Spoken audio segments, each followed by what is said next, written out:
गुरु प्यारी साध संगत जी, नमस्कार जी। आप सब कैसे हो?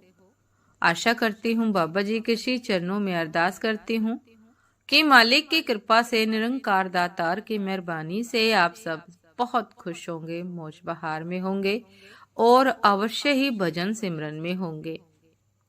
साध संगत जी, मैं हाजिर हूँ आज आप सभी से एक बहुत ही खूबसूरत साखी साझा करने के लिए। उम्मीद करती हूँ ये साखी आप सभी को बहुत पसंद आएगी। तो साध संगत जी, चलिए आइए समय ना गवाते हुए साखी को आप सभी से साझा करते हैं जी। साध संगत जी, एक बहुत अमीर सेठ थे। एक दिन वे बैठे थे कि भागती भागती नौकरानी उनके पास आई और कहने लगी कि सेठ जी, वह 9 लाख रुपए वाला हार गुम हो गया।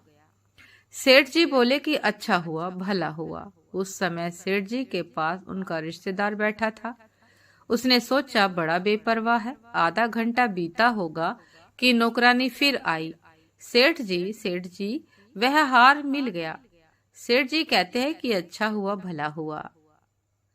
साध संगत जी, वह रिश्तेदार प्रश्न करता है कि सेठ जी, जब 9 लाख का हार चला गया तब भी आपने कहा कि अच्छा हुआ, भला हुआ, और जब मिल गया तब भी आप कह रहे हैं कि अच्छा हुआ, भला हुआ, ऐसा क्यों? सेठ जी ने कहा कि एक तो हार चला गया और ऊपर से क्या अपनी शांति भी चली जानी चाहिए? नहीं, जो हुआ अच्छा हुआ, भला हुआ। एक दिन सब कुछ तो छोड़ना पड़ेगा, इसलिए अभी से थोड़ा थोड़ा छूट रहा है तो आखिर में आसानी रहेगी। अंत समय में एकदम में छोड़ना पड़ेगा तो बड़ी मुसीबत होगी। इसलिए दान पुण्य करो ताकि छोड़ने की आदत पड़े तो मरने के बाद इन चीजों का आकर्षण ना रहे और भगवान की प्रीति भी मिल जाए। दान से अनेकों लाभ होते हैं। धन तो शुद्ध होता ही है, पुण्य वृद्धि भी होती है और छोड़ने की भी आदत बन जाती है। छोड़ते छोड़ते ऐसी आदत हो जाती है कि एक दिन जब सब कुछ छोड़ना है तो उसमें अधिक परेशानी न हो ऐसा ज्ञान मिल जाता है जो दुखों से रक्षा करता है। रिश्तेदार फिर पूछता है, लेकिन जब हार मिल गया तब आपने अच्छा हुआ, भला हुआ क्यों कहा? सेठ जी, नौकरानी खुश थी। सेठ जी ने कहा कि नौकरानी खुश थी, सेठानी खुश थी, उसकी सहेलियां खुश थी, इतने सारे लोग खुश हो रहे थे तो अच्छा है, भला है, मैं क्यों दुखी हूँ? वस्तुएं आ जाएं या चली जाएं, लेकिन मैं अपने दिल को क्यों दुखी करूं? मैं तो यह जानता हूं कि जो भी होता है अच्छे के लिए होता है, भले के लिए होता है। जो हुआ अच्छा हुआ, जो हो रहा है अच्छा हो रहा है, और जो होगा अच्छा होगा, अच्छा ही होगा। यह नियम सच्चा ही है। मेरे पास मेरे सतगुरु का ऐसा ज्ञान है, इसलिए मैं बाहर का सेठ नहीं, हृदय का भी सेठ हूँ।